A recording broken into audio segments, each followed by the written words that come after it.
Hello, my name is Nobbe. Today's date is Sunday, March 24th, 2019. I'm interviewing Todd Haines on the Ball State campus as part of the Ball State University Honors College Oral History Project. Thank you, Mr. Haines, for agreeing to participate in this effort, which we're conducting during the Honors College's 60th anniversary year. I'd like to begin by asking you where and when you were born. I was born in Huntington, Indiana in October of 1958. Okay, and who were your parents? Stacy and Colleen Haines. And what was your early life like? Do you remember? My father worked for Prudential Insurance, so we moved a few times. I think originally when I was born, we lived in an apartment at the back of my grandmother's house. And then we lived in Warsaw for about 5 or 6 years. And I think halfway through first grade, we moved up to suburbs of Chicago for about 20 months. And subsequently, we moved to Fort Wayne, where I went to the rest of elementary school in 7th grade. And then my family, they bought a restaurant and bar up in Leesburg, Indiana. And so I went to high school at Wawasee High School in Syracuse. And that was Stacy's restaurant? Correct. All right. Is that like a regular American food place, or is it? Yes, it's been, it was already in existence when my parents bought it, but the family, my brother runs it now. We've owned that for just over 45 years. Wow. And it's just kind of, it's closed for fire damage right now, but hopefully we'll be reopening within the month. And kind of a local gathering place. And it was interesting. A friend of my brother's is a world-renowned videographer, and his wife works for Al Jazeera, and they came and did a story there after President Trump got elected a few years ago.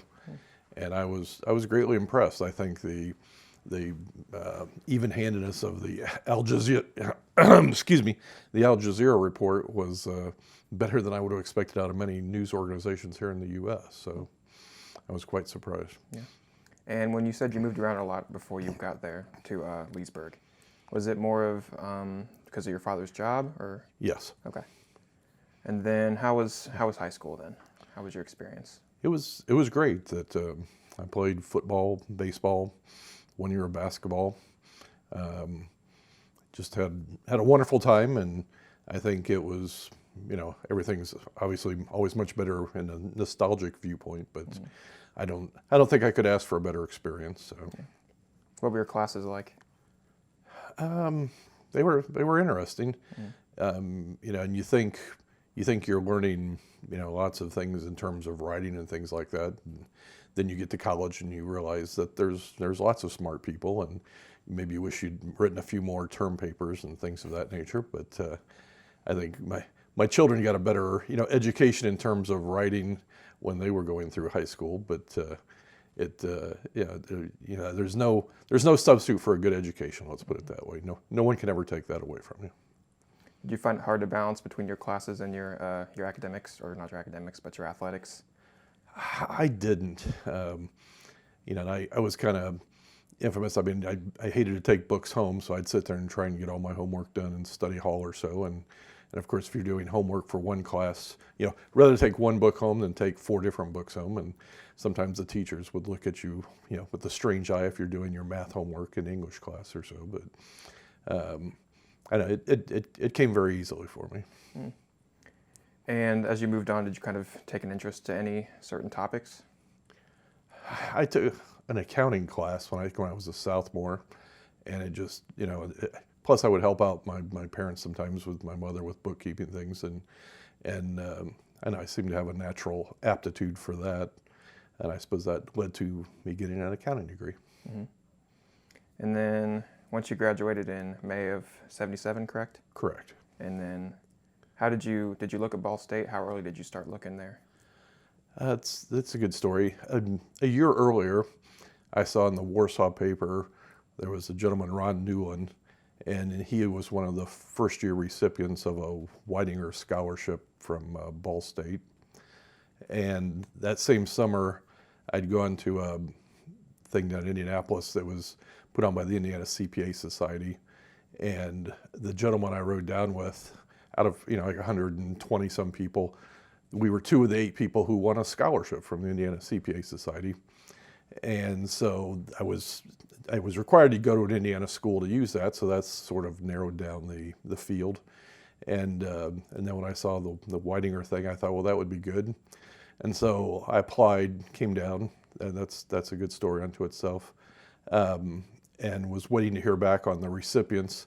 And then I had a different guidance counselor call me up, up to his office and said, well, you're going to Ball State, aren't you? He goes, maybe you should apply for this scholarship. And I said, well, I already have, and I'm just waiting for the results. And so luckily I came home from baseball practice one day, and there was the thick letter from the Honors College telling me that I'd been selected as a recipient. So that was very interesting. Did you feel a lot of pride with that? Did you feel a sense of accomplishment?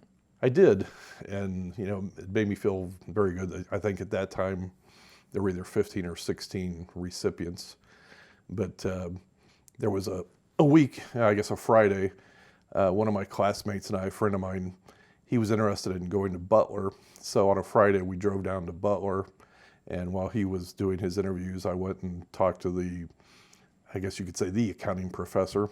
I think at the time Butler had maybe 1.5 accounting professors. And he looked at my statistics, and he goes, well, you would qualify for a full tuition scholarship here at Butler. And I said, well, that's great. And so we had lunch, and of course we had our high school Letterman jackets. And then we went over to talk to the football coach afterwards. And we're sitting there, and he's having us fill out forms so he could get film. And then he looks at my form, and I think he was somewhat surprised, and he's like, well, why are you talking to me? Because you could get a full academic scholarship. And so I think it's kind of like I need to save the scholarships for the less bright football players. But my friend did go to Butler and walked on and claims he was second string defensive back in like 2 weeks' time until the scholarship players started taking shots at his knee. So he decided he would switch over and just be a full-time music major instead. But so we came to Muncie, and we thought we were very intelligent 18-year-old boys, and we thought we'd just get a hotel room and spend the night because I had my Weidinger interview the next morning. And after we drove around Muncie for about an hour and a half, we decided perhaps we were going to have to do the unmanly thing and ask for directions. And so we stopped at the gas station and found out there really weren't any motels at that time close to campus. So we ended up at the Travelodge, I think, in a room that had 3 or 4 double beds, clearly for visiting sports teams. And so I got to the little house that was the honors college down at the time, down south of the Student Center. And I'm sitting there on the couch thinking, somebody's upstairs. And one of the professors came in, and he had his tweed jacket on and tie and white shirt. And he sits down and starts to talk to me, and he bends over, and none of his buttons were buttoned on his shirt. Clearly he'd taken the time to tie the tie, but forgot to button his buttons. And I thought, I'm surrounded by the absent-minded professors here. So that was, kind of my first taste of college professorial, activity there. Remember who that was by any chance? I do. I'm drawing a blank now. He and his wife lived over across the street from Neuer Complex. Okay. It was Vic Lawhead. Okay. Yes. Okay. And then you felt like that went well, the interview? Yes. I mean, obviously you won it, so. And it was interesting. I found out later that probably over half the applicants got the same question. You would do an interview with Dr. Vanderhill, and then put you in a room with multiple blue books, and you open up the question, and my question was, describe the different types of American fools. And I spent probably 2 minutes with my brain racing, thinking, fools. What? I'm sure I'm missing something here. What else could fools mean? Until finally you realize that no, fools means fools, and I have to fill up these blue books for the next 90 minutes on coming up with what American fools are. So I think that clearly must have been one of their favorite questions, because it just sounded like everybody had the same dilemma that I did, and they had to spend multiple minutes deciding that truly was the question and that there was no trick aspect to it there. That's really unique. Yeah. Okay, so when you finally did come to Ball State, what was your experience like? I guess I remember kind of that first Saturday night we were in the dormitory lounge, and it was just kind of like, people.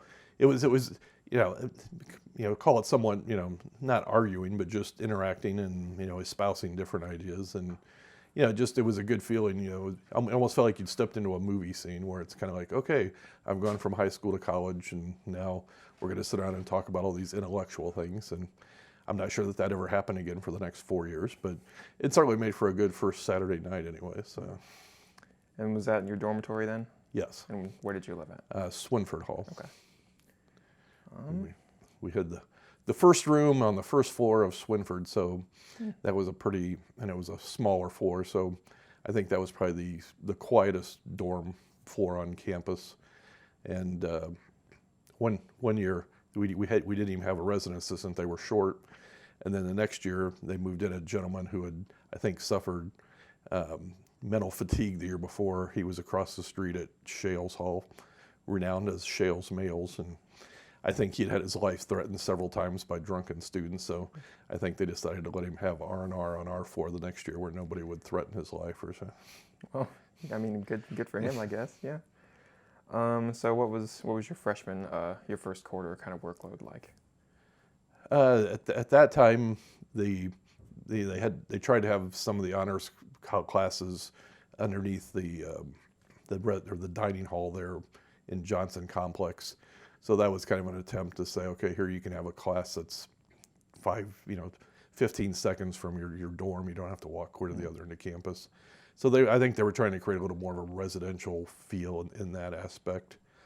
That was the year of the great blizzard of 1978, which was, we ended up being snowed into the dormitory for about 5 days. So you coop 300-400 college kids up into a building where they can't get out for 5 days. But the good news was that was the salvation saved my grade point average. We had a Wednesday night humanities class with Dr. Richard Wires, and for some reason I just had this innate sense of that this was going to be the hard test. I don't know why I thought that, and it was over the Odyssey, Ulysses. Well, I mean, it was over like 3 different books, and I spent Monday, Tuesday, Wednesday, 3 days studying for it, knowing that on Thursday at 8 a.m. I had a calculus test.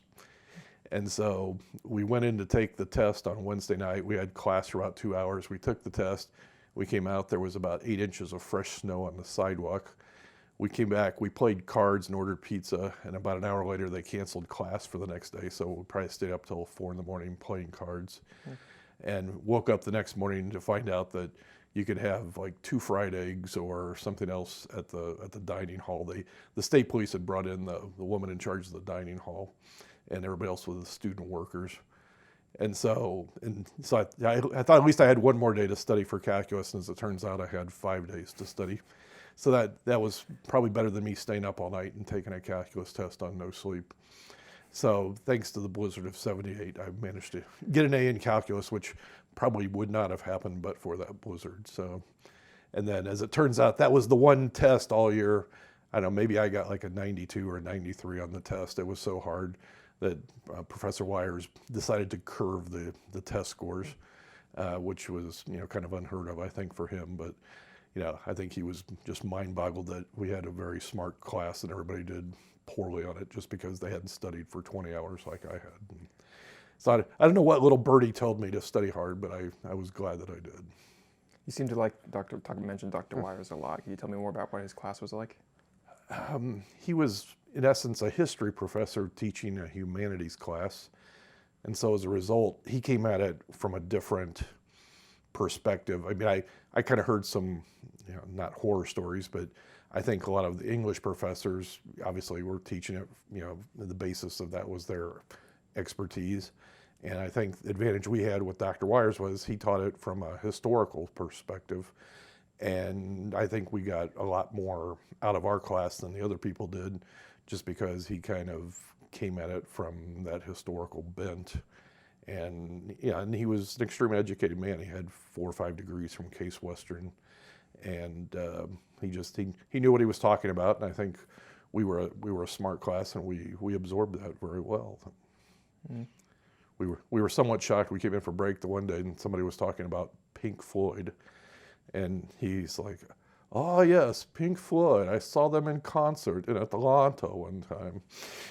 And we're all just kind of like, "Is he joking?" Or because this man must have had about 20 pairs of gray slacks and about 5 navy blue blazers, and that was, I think he just had like the perpetual. That was his uniform that he wore to class, and so we're just like, we couldn't picture him being at a rock concert, but obviously he had been. So, Yeah. Do you feel like that class kind of set the tone for the rest of your college career? I think so. I think it was a good way. Yeah, almost everyone in there was either an honor student or most of them were Whiting or scholars, and it was probably 3/4 freshmen and maybe 1/4 sophomores. And I think had I had an English professor for that class, I think I would have not gotten near as much out of it as I did from Professor Wires. So. Mm-hmm. Did you have any other classes with Dr. Wires? That was the only one. It kind of made me wish maybe I'd taken some history classes as an elective or so. And you also mentioned did you have any classes with any other honors professors that you enjoyed? I thought one of the better ones was Bio 199. I think it was Tom Mertens was the biology professor. And what I was never, to this day, I don't take notes very well. I can't think and take notes at the same time. And bless his heart, Dr. Mertens, and he team taught that with somebody else. You'd come in on Monday, and they would hand you 20 pages of notes for the week. In essence, they provided you with the notes so you could sit there and listen and not have your head down trying to write. And I just thought, what a wonderful, device that was. Like, why didn't these other professors come up with that conclusion? It was, some people might have thought, well, he's spoon feeding you, and it's like, no, he's letting us think while he talks, and we're not too busy trying to write things down. Because I wouldn't have taken the notes anyway, so it was just that much better for me. But I see people in these other classes, and I've got a business partner. He could fill up a piece of paper in about 8 seconds with notes, and it's like I can't talk and think and write at the same time. I'm sorry. Mm-hmm. And then when you came in the fall, they first started offering honors science classes. Was that an honors science class, or did you have to? That was your honors science yes. class. Okay. And you felt like that was a good choice for the honors program? Oh yeah, excellent choice. So. A lot of it was based on DNA and double helix and all that type of things. I mean, it was extremely good information, and it was extremely well taught. I've seen enough professors through the years that you can really appreciate the ones who are not only good at their field but they're also good educators at the same time. There's not a lot that can combine both of those aspects. I don't think that. Did you happen to have a class with Tony Edmonds? I did. We had, what was that? It was an interdisciplinary class. He team taught it with a gym teacher, whose name escapes me, and it was Introduction to Sports in America. And there was probably 100 people in the class, and I think the vast majority thought that, we had a bunch of jocks in there that thought it was going to be an easy, super easy class. And as it turns out, we had a 600 or 700 page James Michener book to read, and then you had to write, a 5 or 10 page paper. And I think many people were shocked, thinking they were just going to, come in and talk basketball or football all day long. But that was very interesting. And then I remember later seeing him on the reconstituted Middletown studies, where he was having his haircut at a barber shop in downtown Muncie. And there was a gentleman, Jim Carey, who had been sheriff, I believe, and he was running for mayor on the Democratic ticket. And of course, Edmonds was from Nashville or someplace down south, had the little southern goatee, and he's telling the barber he'd been a lifelong Democrat his entire life, but he just didn't think he could bring himself to vote for Jim Carey. And then years later, I had a client who bought a house that Jim Carey had built on Lake Tippecanoe, and I guess the story was he would show up every Friday and pay the contractor in $100 bills for that week's work. So I guess, being sheriff of Delaware County must have been a very lucrative profession. I guess so, yeah. How were your other classes, like your accounting, your general studies classes? I think it, to the great extent, it depended upon who the professors were. Paul Parkinson, he was the dean or the head of the accounting department at that time. We only had him for one accounting class, which was CPA review class. And he was a gentleman who not only was he an excellent accountant, he was an excellent, educator too. Other professors were probably good at their subject. They just weren't good educators. They had a hard time conveying, I think, the knowledge. Or we had one accounting class where it was the only accounting class that was not required of accounting majors, but it was required of finance majors. And it's basically people's last quarter on campus. We were on quarter system at that time. And all the junior finance majors dropped it because the professor taught it as if they had intermediate accounting, which they had not. They hadn't even had a beginning accounting for 2 years, 2.5 years. And so the seniors were stuck with it. And I remember there was a gentleman from my dormitory, senior finance major, got a 4 out of 100 on one of the tests that he needed this class to graduate. So he was somewhat moaning throughout the exam, and you could tell, every test, there were 4 of us that were accounting majors. The 4 of us would get A's, and then it would drop down to a C minus, D plus. And I really should have gone into the Paul Parkinson and told him that his professor was slaughtering the finance majors, but no, I don't know. Obviously, he curved it or something, so these people all passed. But I would have been very nervous if I was one of them, for fear that I wasn't going to graduate. Oh, yeah. Wow. How do you feel? You said they weren't the greatest of educators. Do you feel like the honors college was different than that then, compared to your accounting classes? I would think that in order for the professors to be selected for the honors classes, that would have been somewhat of a prerequisite. I'm assuming whoever was selecting them, that they were at the top of their whatever educational expertise. Mm-hmm. You felt that was reflected in your classes with them, I'm sure? Yes. Okay. Did you have any occupations or jobs or any involvement on campus? I would always work when I went home, for a CPA firm. I'd work all through, spring or fall break or Christmas break. So I didn't really have any jobs when I was on campus. I guess I was just, being a dedicated student at those points in time. Mm-hmm. And were you involved in your hall at all, in your dorm? I was treasurer of the dorm for a couple of years, and that was interesting because they obviously they'd been burned multiple times, and they wouldn't entrust the treasurers with a checkbook. So there was an accounting office on the south side of campus, and so if somebody wanted a check, needed a check, or they needed something, I would tell them, buy it, give me the receipt, and I can go down and drop off a check request, and I'll have a check for you in 4 days. So it was somewhat awkward because you had to drop off the check request and then go pick up the check, but I guess that kept student treasurers from pilfering the funds of the dorm. But we were lucky. We shared a lobby with Botsford Hall, and at some point in the past, the entrepreneurial spirits in Swinford used to have a casino night, I think, before that got kiboshed. And we would rent out to fraternities. We still had tables and roulette and things like that. And it was in a storage room right next to my dorm room. So we could make money doing that. But in the past, they had used the proceeds to buy foosball and pool tables. And so you had to pay like a penny a minute to use the tables. So besides whatever quarterly allotment we got from the university, we always had about 3 times that much money to spend because of the revenues off the tables. And of course, the girls' dorm only had about 1/3 that much money. But our dorm director for a couple of years, he was a film buff. And so he would rent these films from someplace in Illinois. If I think about it, I probably can think of the name of the place.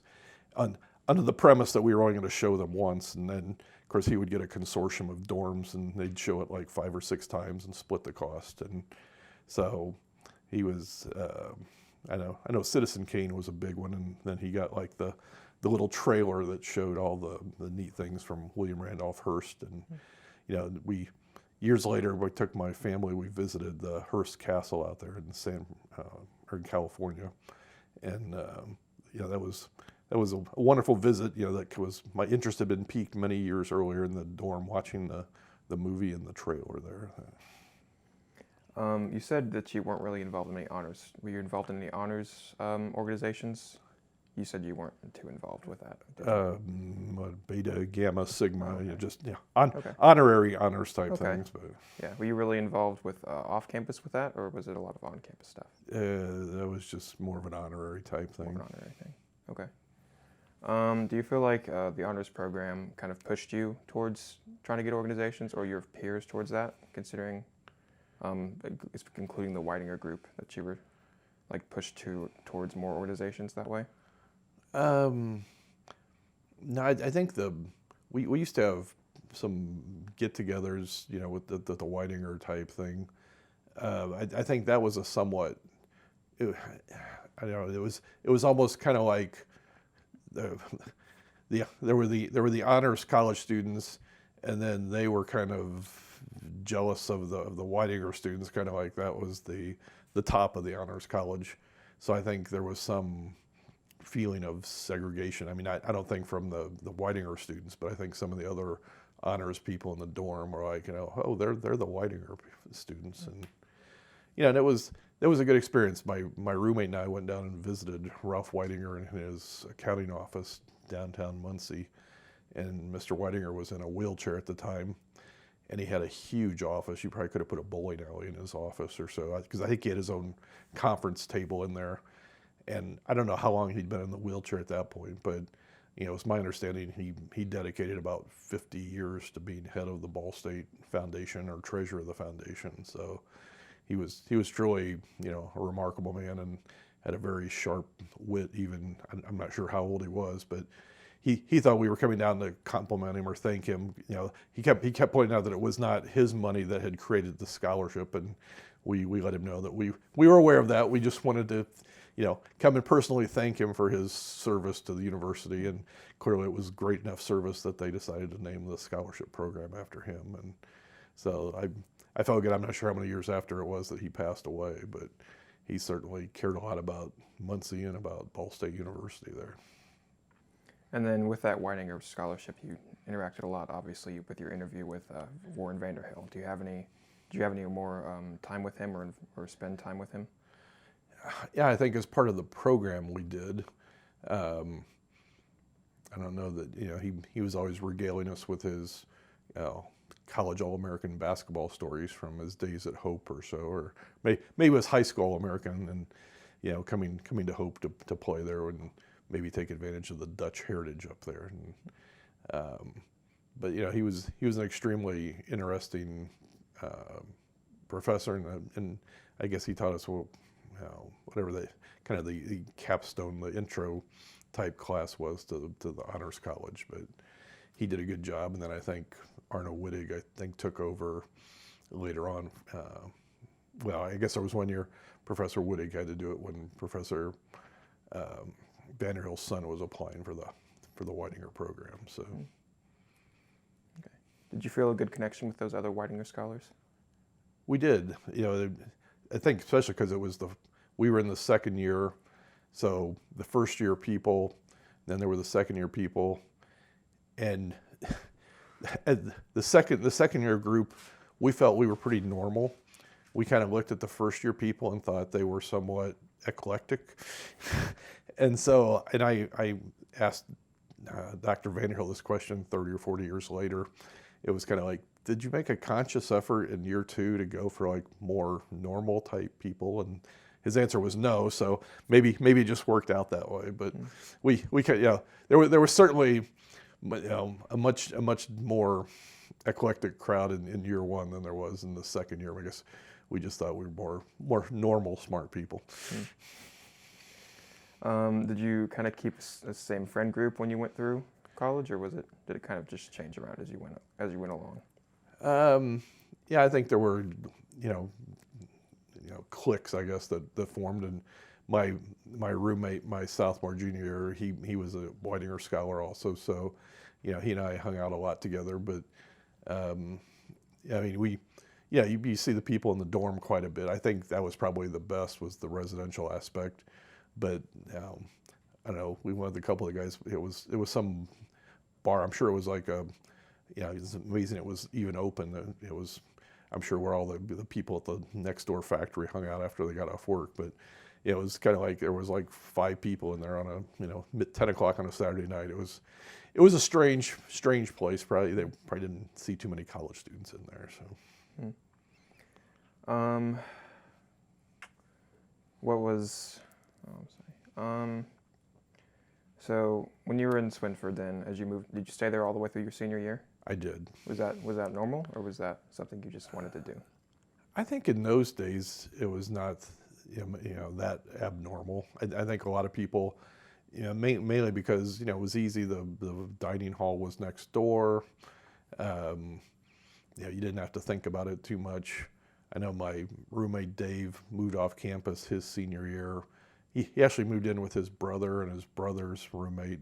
They were anxious to get out of La Follette, which I can't blame them. We made a couple weekend trips over there, and it looked like a popcorn machine and a pizza box factory had exploded in the hallways.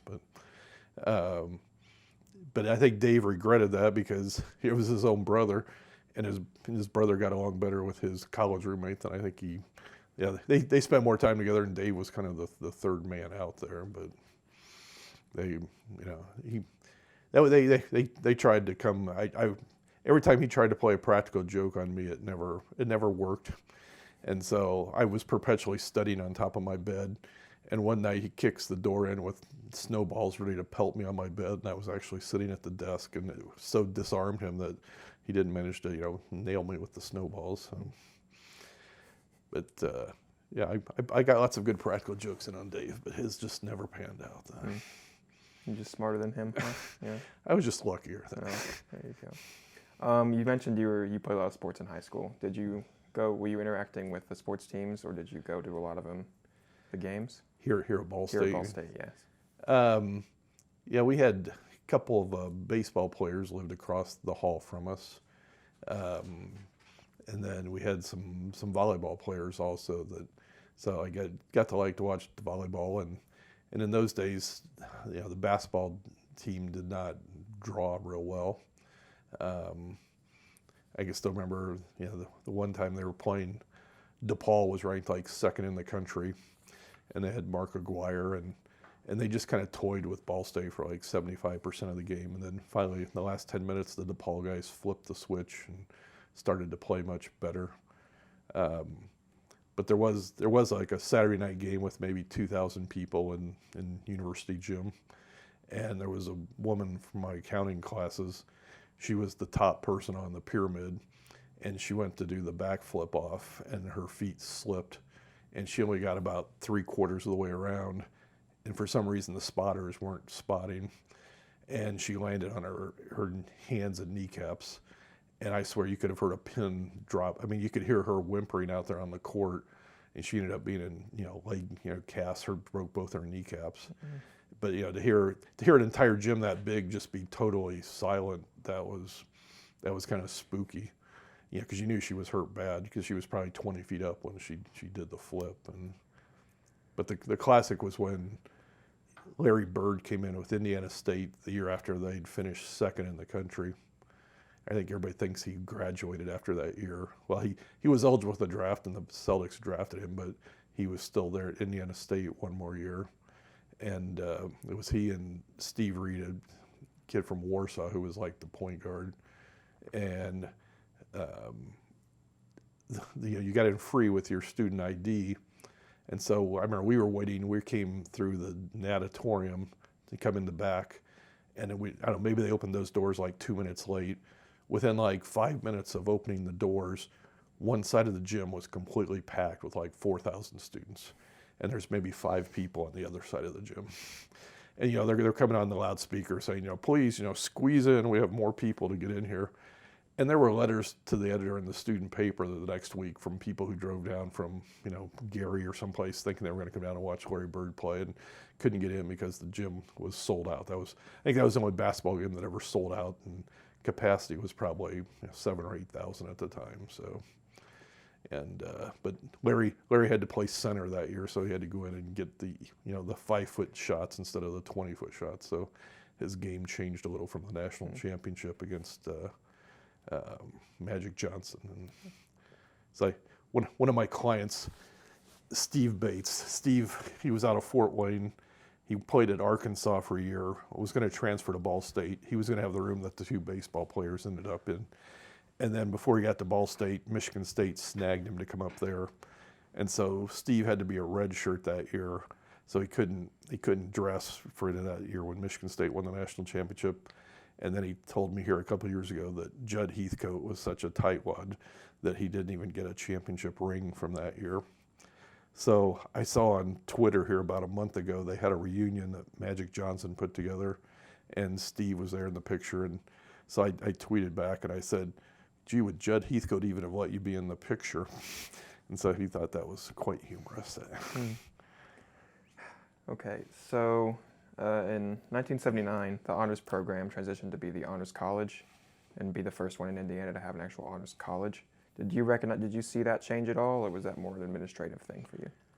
That must have been pretty, I don't remember any big, notice or hullabaloo about that. So they must have just kind of slid that through or if they did, we didn't pay any attention to it. But did you feel like as you went through your 4 years that you kind of started to be separated from the honors college and focus more on your major classes, or did you kept that connection? No, I mean, in my senior year, I had to do little honors thesis, and I did that with one of the accounting professors. He was really nice. I don't think he was a professor. I think he was just an instructor. But I wrote what was probably not the most scholarly paper on residential rental property, and I hope if it's over at the library that nobody has checked it out or read it in the last 30 years or so. But it was, I fulfilled the requirement, but I certainly was not something I spent tons of scholarly effort on. It was an interesting paper, though. Yeah. And then you graduated with honors, obviously. Yes. Cum laude. Did you feel a lot of accomplishment with that as well? I did. I ended up with a 4.0, and the difference. I probably could have studied 1/3 as much and maybe gotten a 3.9. But it's that thing where you always have to be prepared. And there was a political science class. I can't remember the gentleman's name. He had a southern accent, and it was like a 300 level political science class, and there were maybe 3 or 4 of us that were freshmen possibly, and John Rouse, that was it. And he had that southern sing-song voice, and you would have thought this was the easiest going professor you'd ever met. And we were studying the different departments of government. It's name the 12 departments of HUD, that type of thing. And so I'd actually bought the books off of one of the baseball players who'd had the class, and he gave me all his notes and everything, and I hadn't looked at them for 3 or 4 weeks. So it comes time for the first test, and I crack open his notes and tests and realize how difficult the tests were. So I studied like all night Sunday night and went there Monday. And as it turns out, all of the 3 or 4 freshmen all got really good grades, and the upperclassmen were getting C's. And of course, Professor Rouse was just astounded that these upperclassmen were doing so poorly. I remember thinking, well, I'd have done poorly too if I wouldn't have bought the used book and had the availability to see what the test looked like the night before there. So thank you to Scott Rafferty for saving my political science grade. And then, as you went towards graduation, did you look fondly about your time on Ball State? I did, and even those weekends in the dorm, grow fonder as you can get on. Come back, and then all of a sudden you realize, okay, maybe some of those weekends weren't so fun, but you get a year or 2 away, and everything is extremely nostalgic there. And then was it a lot of it being the honors college a big part of that fond memory? I think, yeah. I mean, you probably met people and did things you wouldn't have done but for that. I know that at the time, you think things are going slowly, and then in retrospect, those 4 years go so quickly, and you just don't, yeah, it's just like, sometimes time drags, but in retrospect, it's like, man, could I go back and do that all over again? Or what would I do different? Or, I asked my wife out our first quarter on campus, and she claims that she had just gotten back from her first date ever and didn't know quite how to tell me that no, she was busy the next week, but maybe some other time. And correspondingly, we didn't have our first date till the night before graduation then. So it just took like 3.9 years to kind of get her to see the light there. Did you hang out with her a lot then since the over your college career? We were both in Johnson Complex, and I'd see her in classes and things, and I know it was just one of those things where I guess we were both too shy and inexperienced but in retrospect, it's probably a good thing. If we just started dating when we were freshmen, perhaps we wouldn't have survived 4 years of college. And then, but you waited till the end of your senior year to get together, though, take your first date. It was one of those things where it was kind of like, what have I got to lose? And she was engaged, and had to break off the engagement. So it was I actually I roomed with her fiance at the CPA exam down in Indianapolis. And then what was her name, by the way? Joyce Browning. Okay. And then when did you get married? A year later, I was in law school, and we got married the next summer down in Newcastle, her hometown. She was working for Ernst and Winnie at the time down in Indianapolis. And then, as you moved towards the end of your undergraduate career, what made you look towards Notre Dame and law to further your career? Notre Dame was like an hour from my home. I applied to some different places. I know Professor Vanderhill was strongly encouraging me to apply to an Ivy League law school, and I looked and I thought Cornell was probably the one place that maybe I could make it. Or that I would enjoy, let's put it that way.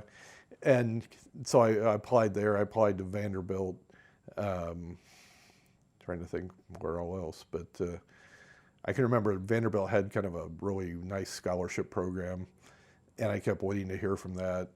And finally, I called down there, and I got the woman. She's like, Vanderbilt Law School, can I help you? And I'm like, well, when are they going to announce the such and such scholar? She goes, well, the winners have already been notified. And it's like, oh, okay. So I reached down and pulled out my little German typewriter and typed up my letter of regret that I would not be attending Vanderbilt. And so, but I won a fellowship to Notre Dame, which, it sounds bizarre. I think my first year tuition at Notre Dame was less than $5,000, and I wish you could say the same today.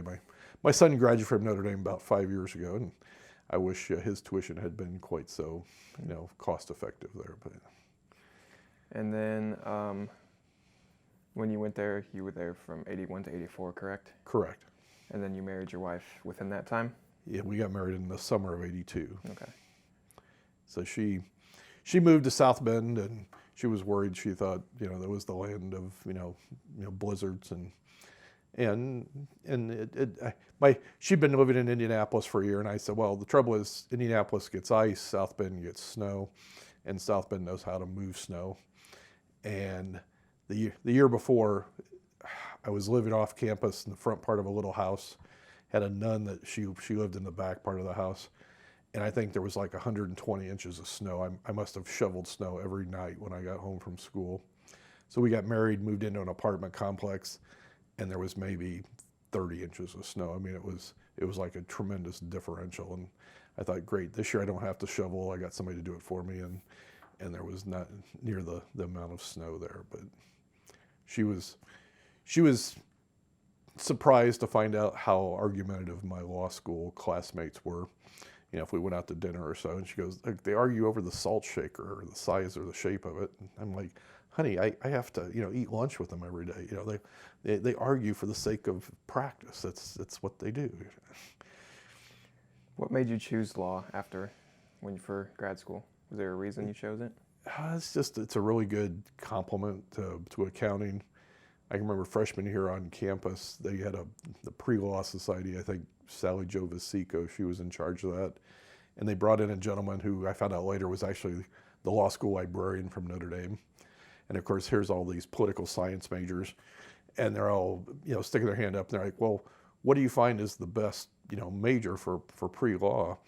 And of course he goes, well, we've really found that it's accounting. And you could just hear the jaws drop all around the auditorium from all the poli-sci majors there. But yeah, he was true. There was probably 25, 30 accounting majors in my law school class. And everything's just very, not all the classes, but so many of them are statutory that it's a good process. But correspondingly, we had people who majored in German, or my best friend, he was a philosophy major. And so it's like, okay, if you can think critically, you can go to law school. Do you feel like your honors education helped you learn to think critically? Yes, I mean, I think, because you can tell people who think like a lawyer.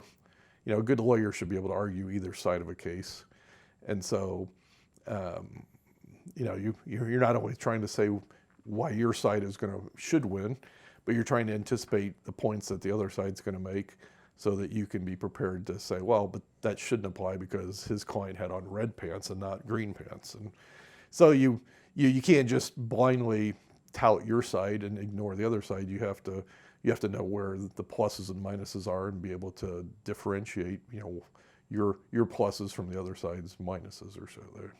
And the honors college is really helpful. And did you feel like, do you have a lot of critical arguments and stuff in your humanities classes back in Ball State? Maybe not so much, it's designed for that, but I think just thought process wise, that it's, I know that's, I get, if I go interview students today and they'll sit there and go, well, what are you looking for? And I'll tell them I'm looking for common sense. And they look at me like I'm crazy. But I could take a high school senior, and if they had the right, we actually coined this one time. I worked with a gentleman, smartest guy I ever worked with, and he had several law degrees from Georgetown, and so we termed it the turn over the rock theory, where it's like, give me someone who wants to know what's underneath the rock, and we can make a good tax person out of them. Correspondingly, if they're just willing to look at the rock and accept it for what it is, they're probably not going to be a good tax person. And we had a woman who had been high school valedictorian, she had been college valedictorian, and she had clearly spent her entire life memorizing things and spitting them back for the exams. And yes, she did not make a good tax person because she wanted everything to be black and white. And we said, no, this is income tax, everything is gray. You just need the best shade of gray. And we might as well set her hair on fire. I mean, she couldn't handle that because she wanted to be able to know what the right answer was in advance and spit it out on the test. And it's like, that's not life. I mean, very few things in life are that black and white. And then how was your overall experience at Notre Dame? I know, I think I was probably about ready to hang it up after 2 or 3 weeks, just because I thought, what am I doing here with all these, hard charging people who want to be lawyers? And then I kind of finally reconciled that. It had been a long time, probably since I was like a freshman in high school, since I'd had a B, and I just decided I'm here for an education. I'm not here to get straight A's, and I'm just gonna sit here and let it wash past me. And if I get an A, I get an A, and if not, I'm not looking for some big law firm to hire me. And so I think I really enjoyed myself because I kind of focused on getting a legal education and not on trying to get a legal job by having a really good GPA or so. And so there were people who started out probably with better GPAs than me that ended up with worse because they went to work on the law review and things like that. And there was one class our first year, my buddy James and I could probably count on one hand the number of classes I missed at Ball State in 4 years. And this was like a 9 a.m. class, and it was another, bad winter in South Bend.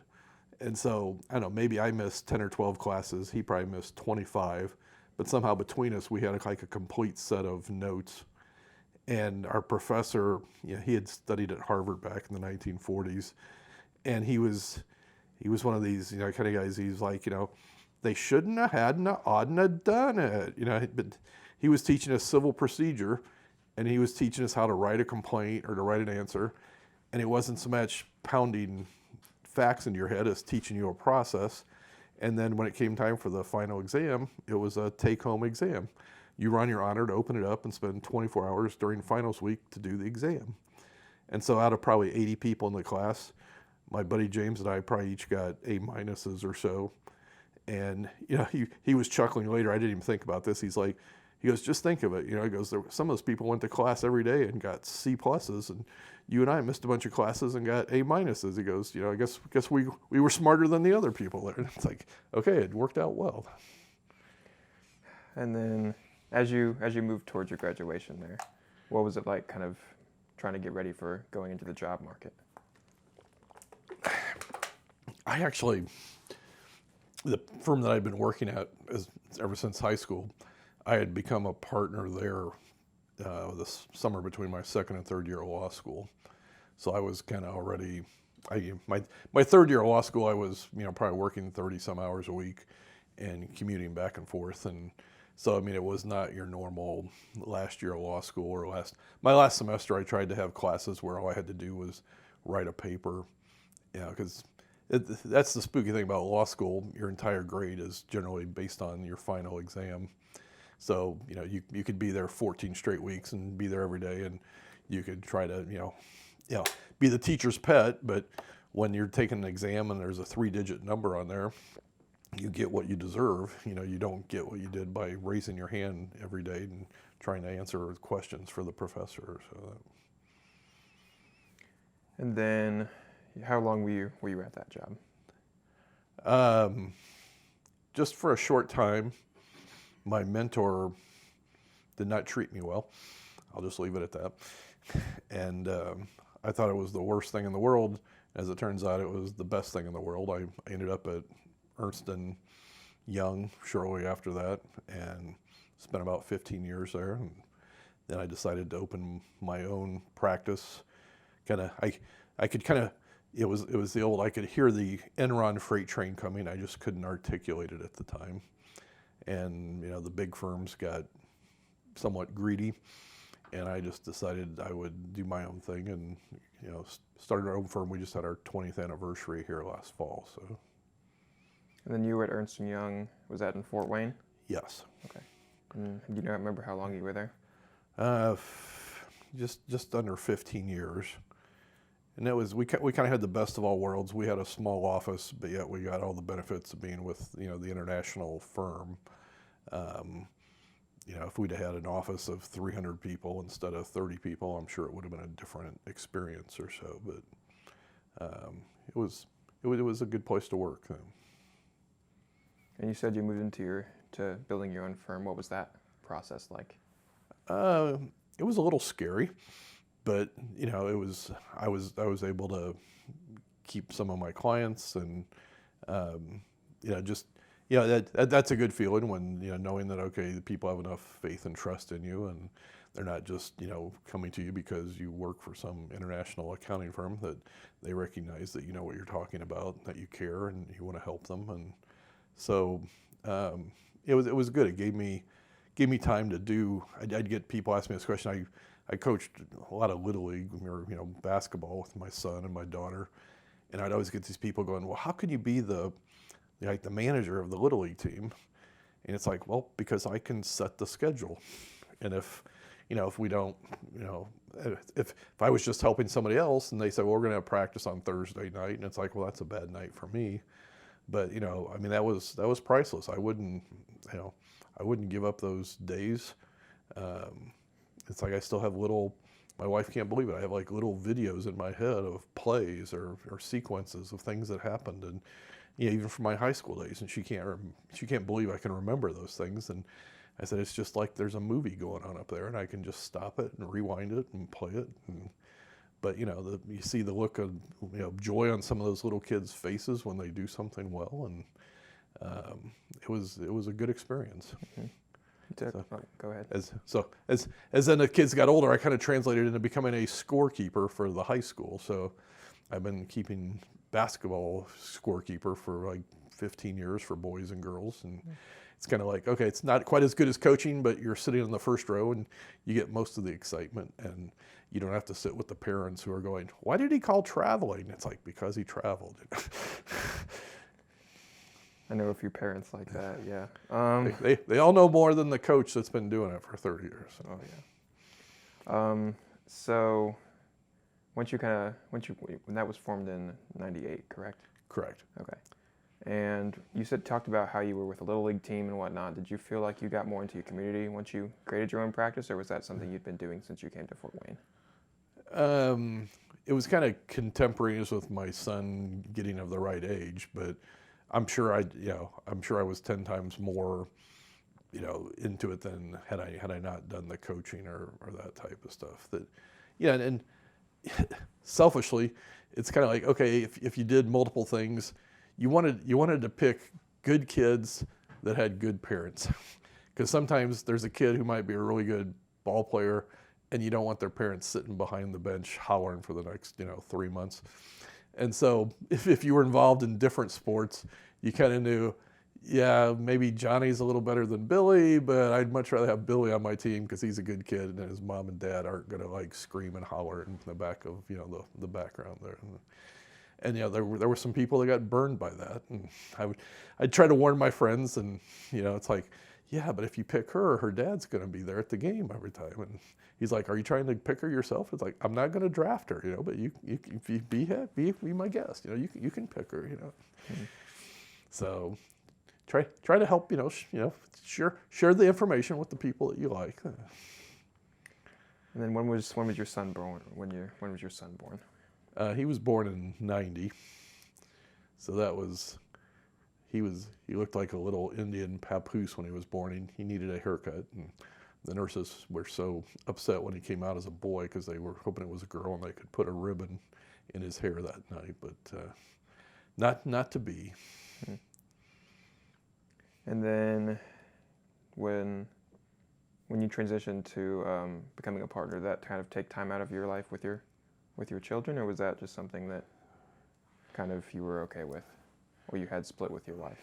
There were probably times like during tax season where there was one time my son, he was probably like first or second grade, and one of the teachers told my wife, they said, well, he seems like he's really quiet. My wife's like, well, he hasn't seen his dad much because he's in bed by the time he gets home, type of thing. But no, I think it added flexibility, where it's kind of like, okay, if I gotta work till midnight, I have to work till midnight. But but if I need to take off and go coach Little League for 3 hours, I can do that at the same time. And yeah, I don't think if I'd have had a job with a big firm and they said we're sending you to Denver for 3 months, okay, either what do you say? Either yes or no. I'm quitting. Mm-hmm. You feel like that was a problem when you were at your former firm? No, but theoretically it could have. Okay. And then with your partners, what was your relationship with them? With your new firm? It was very good. I mean, we all had worked together at Ernst.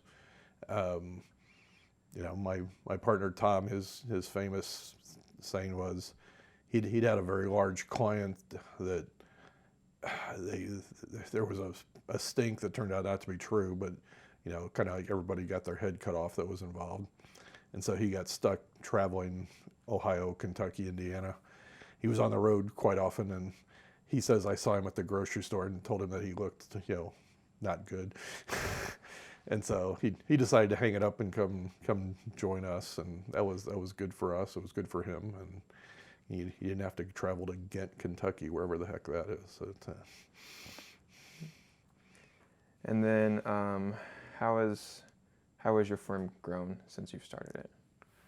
I thought we were going to just be like a small boutique type of thing, and we got up to about 20, 25 people. We're probably down to about 20 now through some right sizing, but it certainly turned out much bigger, more full service than I would have thought 20 years ago. But that's a good thing. We're kind of unique for a firm our size. We've got full-time auditors, we've got full-time tax people. most firms our size, everybody has to kind of do everything, which is nice, but it takes away from the specialization and expertise, and so we can kind of compete with the big firms and do it at a much better price. All right. And then when was your daughter born? She was born in '96. It was so funny. She was 10-pound redheaded girl. And when I called to tell my mother that, she about came through the phone line because that was her. She was a 10-pound redhead, which I'm sure was a very large-sized baby for 1930 or so. But so she was squealing over the telephone with that information. And then you said you were their coach for a little while. Were you very involved in their like academics and their athletics? Yes, she was lucky to end up on a girls basketball there at Canterbury High School that they won 5 state championships in 6 years. So she did not play a whole lot, but she got 2 state championship rings and a runner-up. They got lost in the semi-state her freshman year. So, one of her former teammates, Darby Maggard, just finished her career this week there at Belmont University. And I think she was like the Ohio Valley Player of the Year, had like 5'3", pound for pound. She was probably the best female college basketball player. And so hopefully she can go on to be a coach or something, but just, Belmont was the perfect spot for her, and she led them into the NCAA tournament the last 4 years. So she was lucky to have really good teammates. And I guess senior year she did have a shot that rimmed out in the state finals down in Indianapolis there, but would have been nice if that one would have gone down. She could have been in the book there. But I did ask one favor. It's like I'd been doing that for free all these years, and I told the athletic director, I said, can I just go up on the stand and get a ring, so I have a state championship ring that I never would have gotten, in my playing days, but I can, show that off. So. Mm-hmm. And then what are the names of your children? Reed and Katie. And then Reed, what did he do with his academic life? So he went to Canterbury and then went up to Notre Dame and studied accounting. And so after his junior year, kind of through Notre Dame and baseball umpiring connections, he landed a job with Price Waterhouse down in Houston. And he went back for his senior year, and it hadn't really sunk into him. And I tried to explain to him, I said, you've got a job going into your senior year of college. I said, a lot of your friends are scrambling. They're going to be scrambling 6 or 9 months from now. I said, you need to enjoy this and relax. And so, finally a month or two later, it finally sank into him that, he was ready for a good off-campus senior year. And so then I think he enjoyed that. He had 4 roommates, I guess. One of them was a ROTC / Notre Dame walk-on football player. So he got in the last 3 plays of the last game of his senior year, and the first snap, he's taking it all in and forgets that they're going to snap it, and the Wake Forest defensive end is going to knock him back on his rear end and blow up the play. But they were going to carry him off the field a la Rudy, and they decided he was too big, so he had to walk up the tunnel. But now I think he just got reassigned to Pensacola. He's teaching Navy guys to fly helicopters now. So a good Navy career for Mr. Tansey there. And then you said he went into accounting, right? Your son did? He does. He's a state and local tax manager down there for Price Waterhouse, and he's engaged. They're going to get married in a year from now to his fiance. His fiance, she's an HR person with Shell Oil. She was working across the street from him in downtown Houston, but he met her during Yacht Week in Croatia, which, at the time my daughter thought this was like a 25-year-old boy boondoggle type thing. And he kind of had another woman he was dating, and he goes to this Yacht Week thing in Croatia, and they're out at some island in the Mediterranean where the entire island is a bar. And he meets the girl that works across the street and comes back from Croatia and says, I've got a new girlfriend. So I said, wait, let me get this right. You had to go like 10,000 miles to find a girl that, works, you could string a Dixie cup and string and talk to her across the street. And so now they're engaged, and so that'll be a wedding in Austin, where it'll be a destination wedding for everybody. So we'll see how that works out a year from now. Sounds like a nice wedding, though. Crazy story. Nice vacation for Yeah. you. Do you feel like that your college career influenced him, since he went into accounting and kind of follows your path?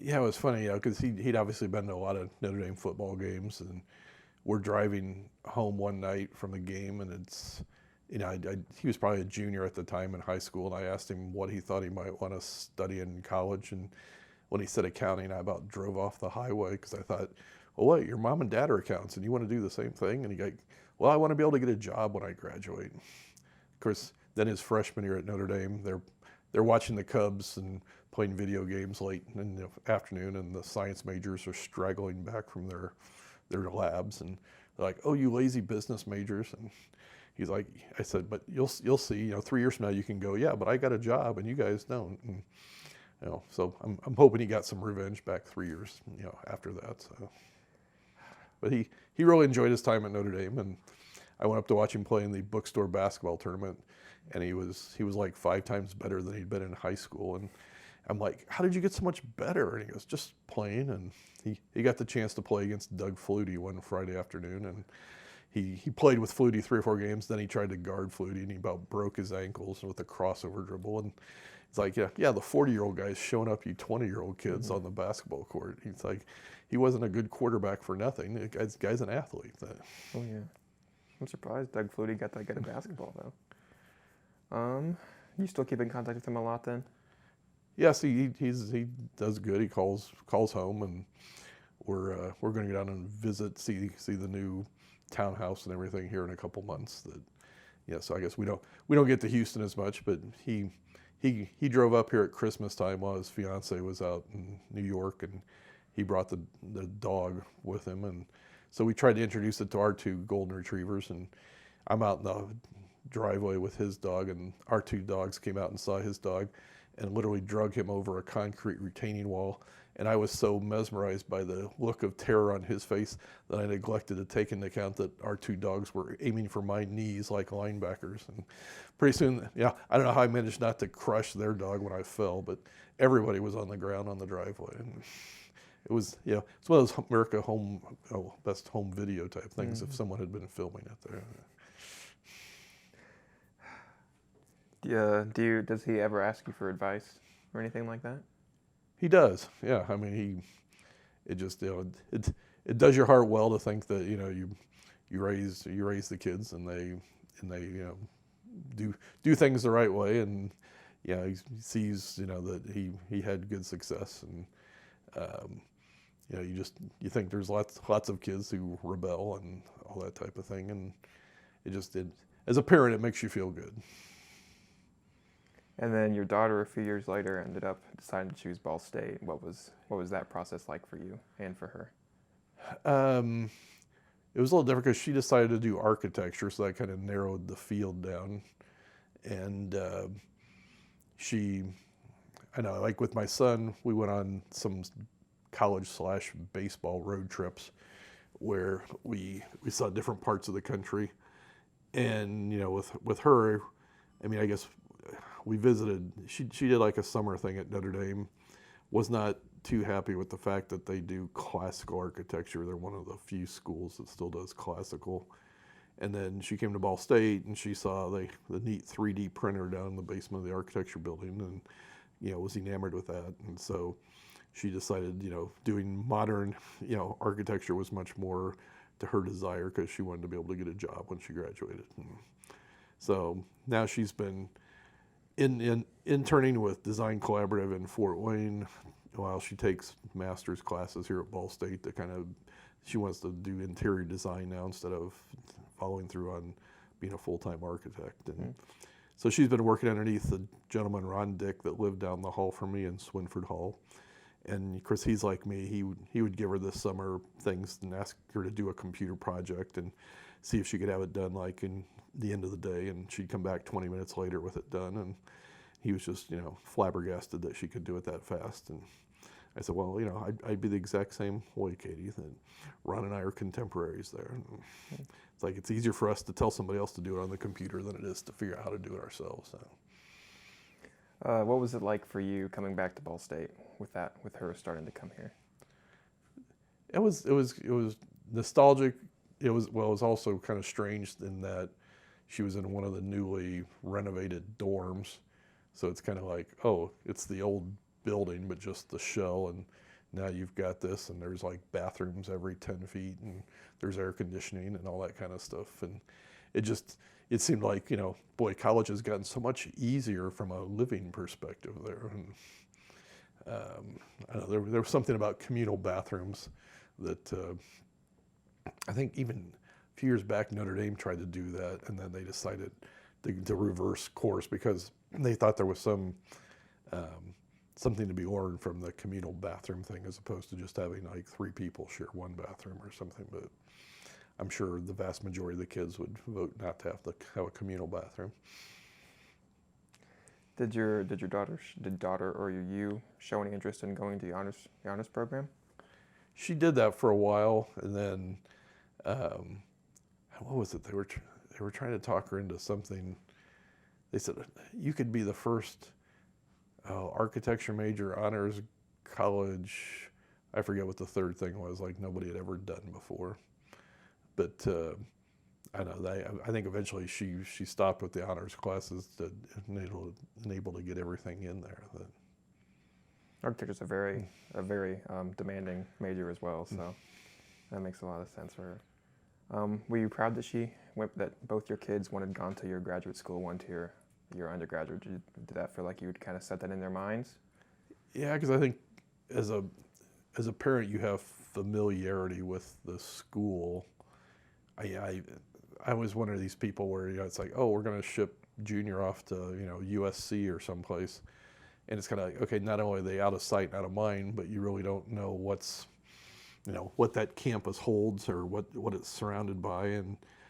And their school is very good. Their school does like a trip as juniors where they take them on a 4 or 5 day trip to see different types of colleges. And it's not, they go to a different part of the country. So it's not like they're saying, oh, we think you should go to this, school. It's like, this is Syracuse. This is a big state, university. And, that's, or here's a single sex, not too many single sex male schools left, but, here's what it's like to be at an all girl school type of thing. And, you see some of those different campuses and you think, oh, okay, it's nice. It's nice to have something to compare and contrast. And I think my son really appreciated that. We did those trips and saw different places, and it was like, oh yeah, Vanderbilt's really nice. Oh, Tulane's really nice, and it was like Baylor. Oh, they're too smiley, and it gives them some benchmark to compare as opposed to just saying, oh, well, the only campus I've ever been on was West Lafayette, so I guess I'm going to Purdue because that's the only campus I know of. When did your daughter graduate? She just graduated in May, so 8 months ago. Yeah. Was that cool to kind of have another graduation experience for her? It was, mainly because the weather was nice, and my son and his fiance they came up from Texas for it, and my mother-in-law she got to come with us, and it was kind of like one of those full circle type of things.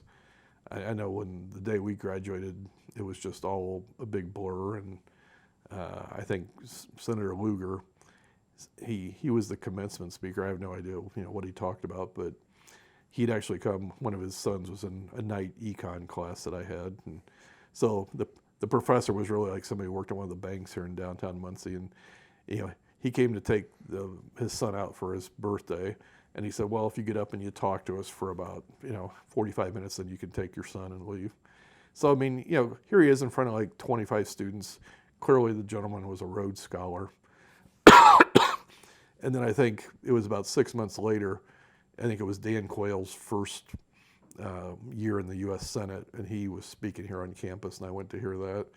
And it was just kind of like, okay, there's a big difference in intellect between, you know, the Rhodes Scholar and the freshman senator here, the two Indiana senators. And so, I don't know. I know the thing that scares me now is the whole freedom of speech, or the free speech concept. And, you know, I had one about 10 years ago. My partner and I were like officers in the Notre Dame Club of Fort Wayne. And it was President Obama's first year in office. And Notre Dame apparently has a tradition of having first-year presidents come be commencement speaker. So they had extended to him the offer to come be the commencement speaker, and it really had a bunch of right to life people upset. And so when they announced this, it was spring break, and half of Fort Wayne was in Florida. And so somehow my partner and I became the unofficial Notre Dame spokespeople in Fort Wayne. So he got interviewed by one TV station. 3 hours later, I got interviewed by a different one, and I see the young lady just went to work for Fox News as like an overnight news person here. So I guess she's been in Indianapolis the last 7 or 8 years. And and we're sitting there going, look, it's a college campus. Where else, can you have free speech? I said, look, I didn't vote for the man, but he's the president of the United States. He deserves the honor and respect of the office. So there was a call that came in that night, and I told him to put it into voicemail. So about midnight, I listened to it, and there was some gentleman, and he's like, I heard what you had to say, and I was so disgusted I'll never have anything to do with the Notre Dame Club of Fort Wayne. And I'm thinking, what, you're disgusted because I said free speech is a good thing? And, it just, and here 10 years later, it's only gotten worse, I think. And, it's just, my daughter was saying how, oh, you can't write on the sidewalk in chalk. They're at Ball State. And I'm like, yeah, okay, unless you're afraid somebody's going to stop and read it and cause a traffic jam on the sidewalk. I know, there used to be a gentleman loosely, was a guy named Jed Smock, who was like some televangelist kind of, he wasn't on TV, but he would come and stand out there at the scramble light and say really nasty things to sorority girls and stuff. And it's like, I don't know what type of speech he was espousing, but nobody liked it. But I think if he probably did that today, we'd probably get punched in the face like the kid out of Berkeley or so. But it was like, okay, it may be nasty speech, but it's free speech. Have you had a lot of cases that have involved college campuses like that? That have whether it be like a college atmosphere or something. Oh, I see these things on the news, and it breaks my heart to think that, well, I can't believe I haven't seen more about this. There was a story in the Wall Street Journal last week. A black Harvard law professor decided to join the Harvey Weinstein defense team, and he's also in charge of some residential college there at Harvard. And that so enraged the students in the residential part that they were getting this guy in big trouble, and Harvard was slapping his wrists and threatening to fire him.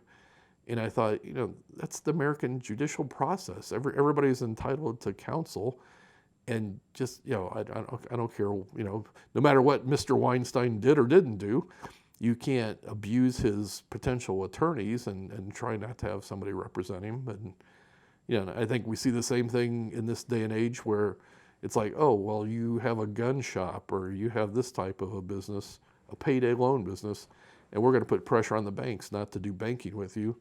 We're not going to tell you can't have your business, but if you can't get a bank, you probably can't have your business. And it's just, that's not the American way. And then you mentioned being part of the Notre Dame Club of Fort Wayne. What is that? Oh, it's just we get together once every month or once every 2 months and kind of do service projects and things. And it's more of an excuse to get together and commiserate, I think, over football games and things. Yeah.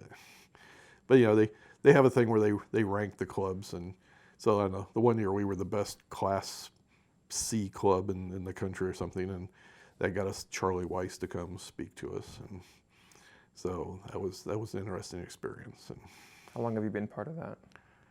Oh, probably the last 25 years or so. And that's still something you're a really big part of? Yeah, I was going to say I haven't been to too many meetings of late, but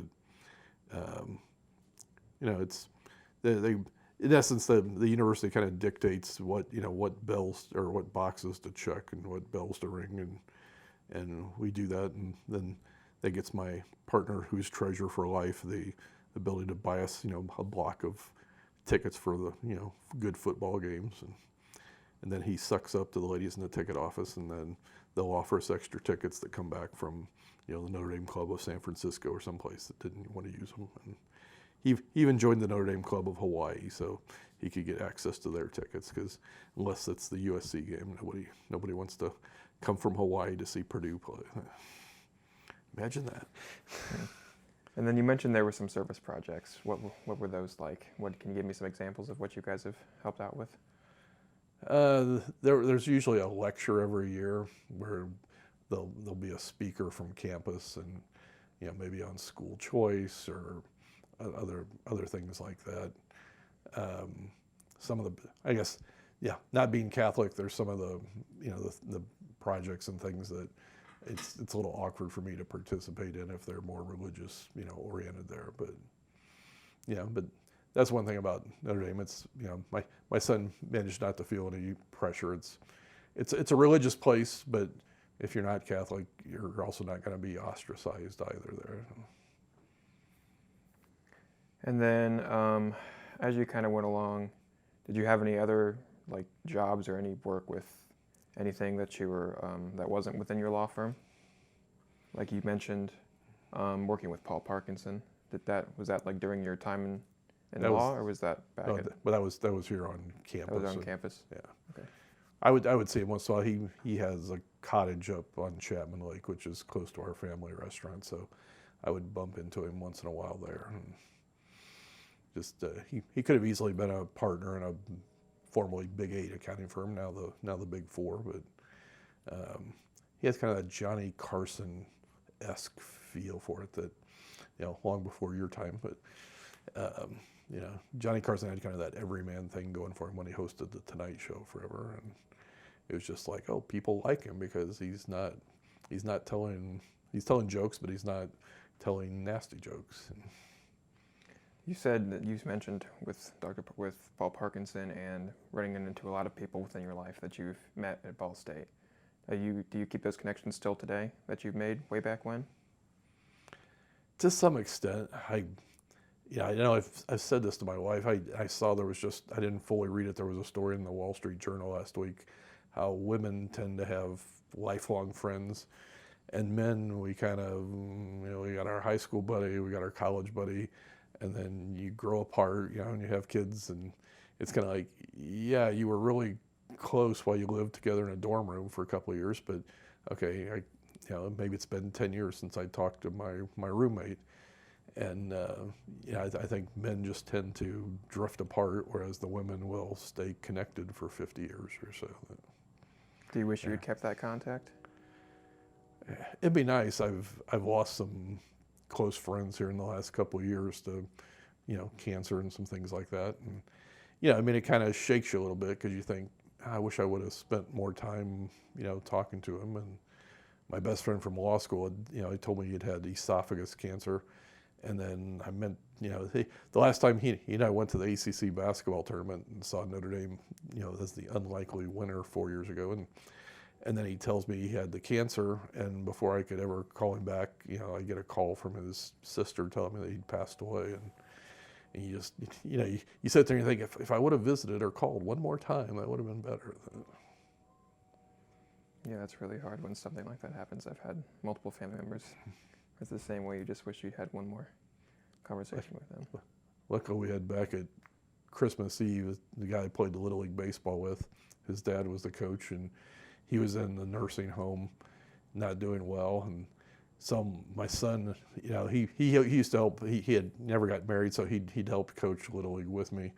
And so my son, we stopped by to see him on Christmas Eve, and we're talking about things that happened, 45 years ago. And my son was just amazed. He's like, I can't even remember who was on my team, 15 years ago. How do you guys remember this? And it's like, because it's important to us. And obviously, that was all. Bob was like, I thought I'm really good at sports trivia. Bob made me look like a piker because he had nothing else to do besides, sports and work. And it's like, all right, he didn't have a wife, he didn't have any kids, he had sports trivia. Did you, when you talked about Dr. Vanderhill kind of pointing you towards grad schools back when you were ready to graduate, do you still keep in contact with him, or did you after graduation? No, I'm trying to remember whether he was, I think last time I saw him, Jeff Feltman, I don't know if you were able to get Jeff to come in. Jeff was commencement speaker a couple years ago here, and he was in the same class of Whitinger scholars that I was. And I think I was the only contemporary. There were, I want to say it was Dr. Vanderhill and a couple other professors, and then there were some current senior students. We were talking to Jeff for a couple hours on Friday before graduation, and he had actually, at one point, he was ambassador to Lebanon, and he was the U.S., I don't know what his official title was. He was like the emissary to Yasser Arafat for the PLO, and just had some tremendous stories.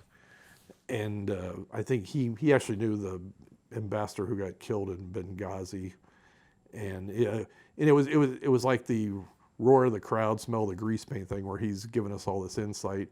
And I'm sure he was saying stuff that had there been news reporters there in the room, he wouldn't have said. But it was just, you think, all right, here's somebody I went to the dining hall with. Here's somebody who lived down the hall from me in the dorm, and he was ambassador to Lebanon, and he's on the dock. They got all these people out of southern Lebanon, and they put him on a boat to send it to Italy or someplace, and his parents see him on TV waving goodbye on the dock, and they call him up from Greenville, Ohio, and told him, get your butt on the boat, get out of Lebanon. He's like, I can't, I'm the ambassador.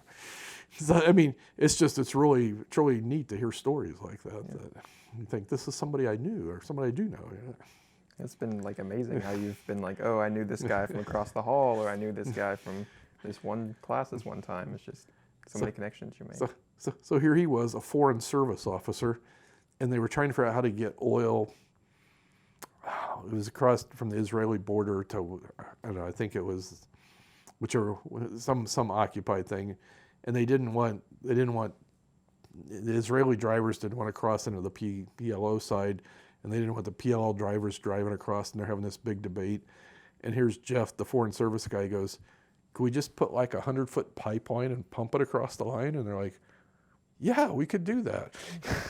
Yeah, and it's kind of like, okay, none of the engineers thought of that, but leave it to the politician guy to think, well, here's a simple solution. Nobody has to cross the line. We'll just pump the oil across the line. Yeah. Did you feel like, I know he's probably had, you say he was a Whitinger? Yes. Yeah.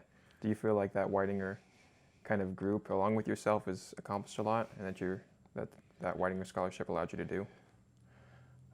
I think so. I mean, yeah, obviously nobody's been, Doogie Howser or got elected president or anything like that. But, I think about that a lot when you see like those things where it's like, well, here's the kid who graduates from college at age 12 and all this stuff. And it's like, but I don't know whether it's lack of social skills or what it is, but, none of those people ever become U.S. senator or president or anything. And it's like, obviously they have great intellect, but how much of it's the people skills.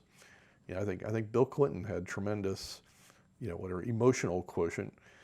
Hillary probably had a much higher IQ, but people want to vote for somebody that they relate to and that they think is human, and they don't necessarily want the smart person with the pocket protector.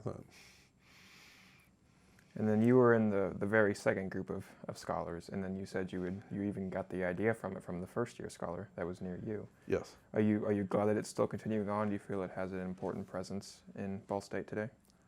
Yeah, because I think, you need merit type things like that to attract people.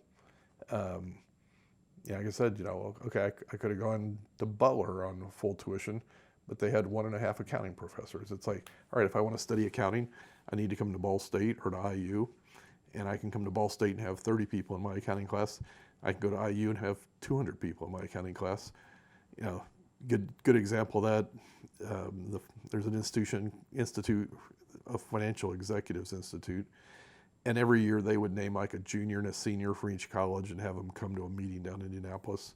So we're driving down there. I'm the junior, and we had the assistant accounting dean. He's driving us down. And so I meet a kid. For IU, they would have one from Bloomington and one from Indianapolis. So the junior was from Bloomington, and the guy talking was an IU professor who had set up an exam program for Cummins engines down in Columbus. And so we get in the reception line, and we go through, and the professor's standing there, and he sees the gentleman's name tag, and he goes, "Oh, you're at Bloomington. Yeah, keep up the good work." And as we move past him, the kid turns to me and he goes, "I was in his class last semester. He gave me an A." And it was like the guy had no clue that this kid had even been in his class. And it's like, okay, that's what happens when you got 200 or 300 people in the same class. And Are you glad you went to Ball State with a more personable feeling then? yes. Yes. It's been good for me too. I feel like the smaller class sizes really work well for me. I mean, from coming from I was from a really small high school as well, so.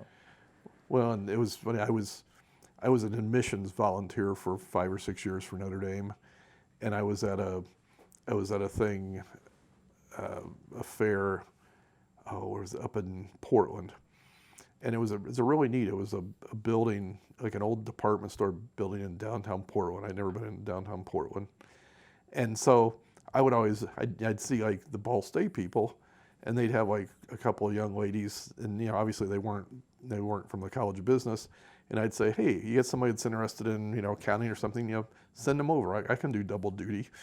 And so this gentleman walks up and he's like, "What about like radio and TV or something technologically rated?"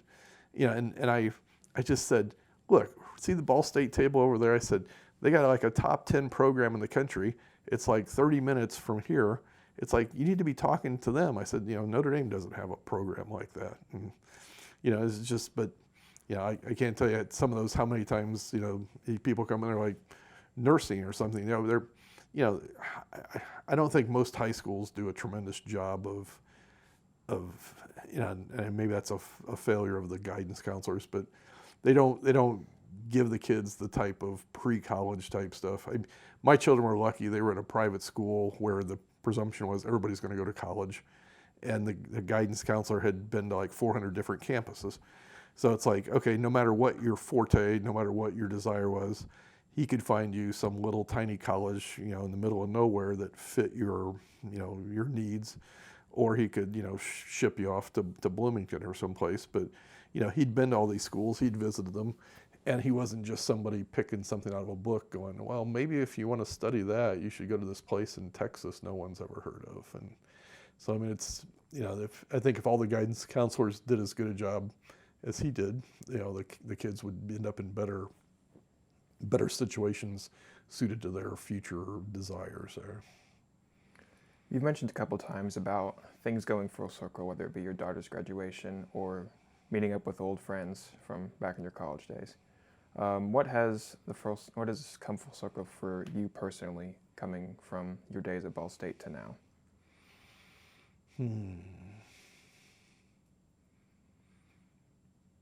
It's a good question. I know I think we've now done away with it.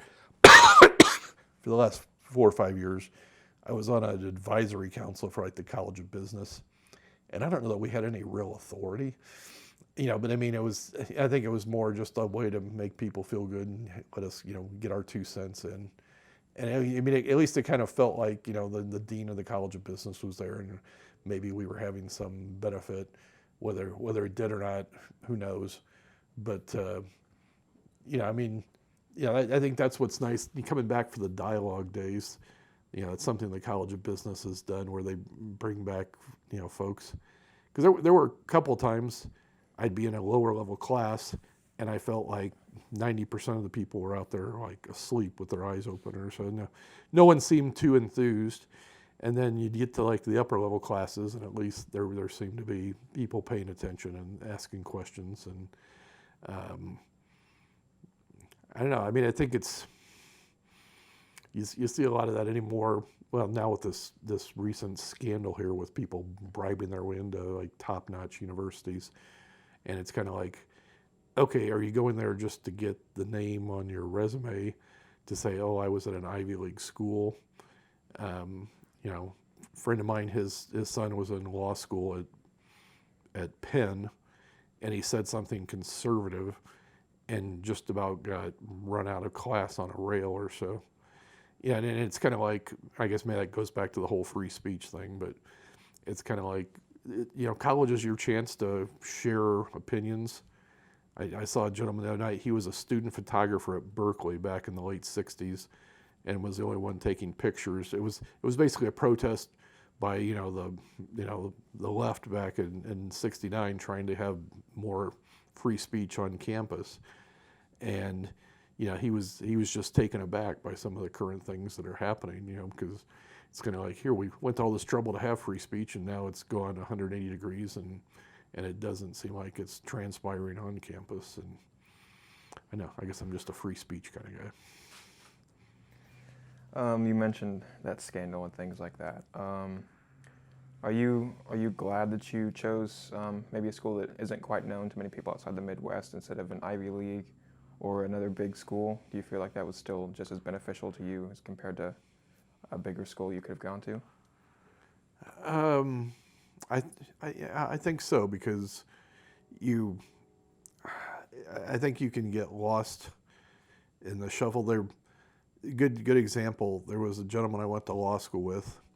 His family had dormitories named after them at Michigan, and I think he probably did undergrad at Michigan, and did not get accepted to Michigan Law School. I think Michigan Law School is the only place that ever turned me down. I was on a wait list for like 6 months.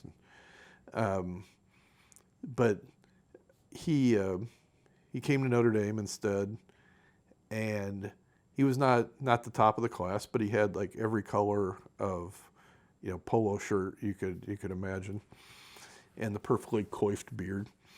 And I'm sure he went to a family where he dressed for dinner. And so he gets ready to graduate, and we had a professor who later became the dean of the law school, and she had worked in San Francisco for 6 or 7 years. And so he asked her if she had any connections to help him get a job in San Francisco. And she said, Steve, you're a nice guy. Maybe you ought to get a job at a little firm in a little town in Michigan, and leave it at that. And of course, he was not pleased to hear that. So somehow he took a job in California with some little firm. He went head to head on some transaction with a big firm that was getting ready to open up a Los Angeles office. So they hired him just because they were so impressed by his manners. And pretty soon he becomes their Pacific Rim guy, where he's going around the Pacific Rim closing all these deals and dealing with sultans and Bruneis and all this type of stuff. And he was almost like an ambassador, because he just was the perfectly coiffed guy. And eventually the firm, the firm's getting ready to move him to Hong Kong, and he got approached by Goldman Sachs, or one of the big investment banks, and they said, his wife and kids, the furniture and the wife and kids are on their way. They stopped in Minnesota to see the in-laws, and they go, we think you'd be a really good investment banker. And he's like, you don't understand, my stuff's on its way to Hong Kong. And so as it turns out, here he was 10 or 15 years out of law school, and now he's like head of like one of 7 regions in the world for this investment banking firm. Yeah, and it was just kind of one of those things where it's like, okay, I'm sure he had the last laugh on the folks at Michigan. But then, of course, the professor that told him maybe he should go to the small firm in Michigan, when she called to see if his law firm would come recruit at Notre Dame, he was not very nice to her, correspondingly. But so it's like, I'm sure he was getting great revenge. That okay, nobody wanted me to go to their super prestigious school, so I'll just make up for it by having great success. And he probably was retired by age 40 or 45. Who knows? As we kind of near the end of our interview here, is there anything that we haven't talked about that you'd like to mention about, whether it be your time at Ball State or how the Honors College has impacted you? I know it's kind of nice. We've had some little reunion newsletter type things or books. I know there was a reunion 5-6 years ago for the Whitinger Scholars. I think there was a more recent one that I missed. We were on vacation or something, but it's always kind of nice. You go back and you see somebody you haven't seen for 30 years or 40 years, and you think, oh, okay, how their life has changed, or or they're probably thinking, oh, we've all gotten old and fat and bald and gray and everything. Um, but I know it's almost kind of like I've started watching this American Pickers show. I taped a bunch of those, and it's I guess as you get older, you get more nostalgic, and you see these things and you think, yeah, that's and maybe it's just American history or so, but you come to have a much deeper appreciation for old pictures or old things that if you're 20 years old, sometimes you're like, that's junk, it's like, throw it away. Why did Grandpa save that? And it's just it's like I could do that with baseball cards. I could look at a baseball card and it could take me back to 1968 or so. And I'm sure other people have the same thing with paintings or so, where they see it. It's like, yes, I saw that in the museum in Paris. And clearly my children have traveled much more around the world than I have. That I think I'm the only one in the family without a passport. But Hawaii is exotic enough for me that one trip to Puerto Rico, that was enough. But I guess you have a better appreciation for things as it's like wine. I guess you get better with age or something like that. And then, the Honors College, it's really had an impact on you, and with your Whitinger group, you feel like it's really become something that's become a huge part of your life?